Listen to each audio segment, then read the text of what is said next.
Member from Davenport.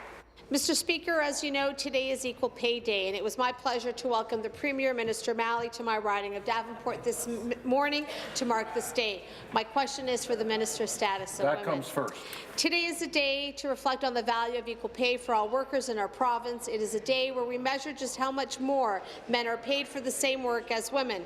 In Ontario, we know that the gender wage gap sits at about 30%, and we know that this pay gap is even greater for racialized, Indigenous, LGBTQ+ women, women living with disabilities, and newcomer women. Equal Pay Day acknowledges the work we still have to do, work that will create a better future for young women and girls. Women in Ontario continue to face challenges and barriers to achieve full economic participation. Can the minister please tell this House how the government is helping to close the gender wage gap and ensure women are given equal opportunity for access? Thank you. Minister, status of women. Thank you, Mr. Speaker. I want to thank the member for the question, and I'm very pleased to rise today in the legislature to recognize April 10th as Equal Pay Day in Ontario. Speaker, the gender wage gap is real, and for far too many women in this province are being held back in the workplace, passed up for leadership roles, and are working multiple jobs to make ends meet. But we are all working to change that. Last summer, my ministry consulted province-wide to create Then, Now, Next, Ontario's strategy for women's economic empowerment. Working with my colleague, the Minister of Labour, we have introduced historic pay transparency legislation because women deserve the tools to negotiate for a fair wage.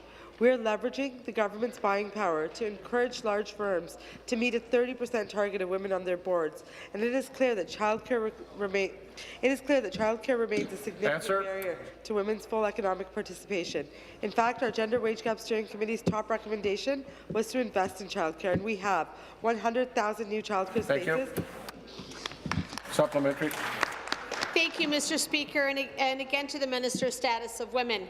The government plans to increasing pay transparency and empower women to bargain for a fair wage, and we are introducing historic legislation that would require employers to disclose pay rates and pay scales for publicly posted positions.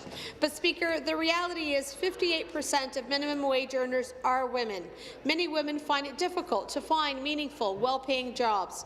We must support women who are entering the workforce for the first time or returning after an absence. Speaker, my question is, what are we doing for those women? Thank you. Minister. Thank you, Mr. Speaker, and thank you again for the question.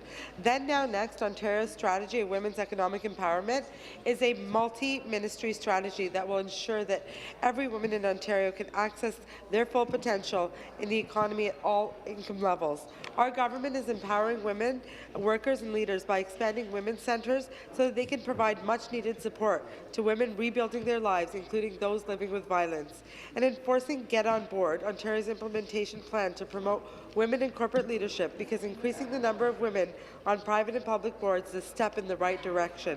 We are removing barriers to Indigenous women's leadership through targeted programming and developed with our Indigenous partners. And we're investing in mentorship and networking for women who face higher barriers, like racialized women.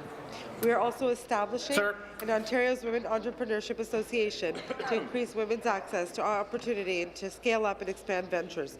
Women deserve action, and we are delivering a whole-of-government approach.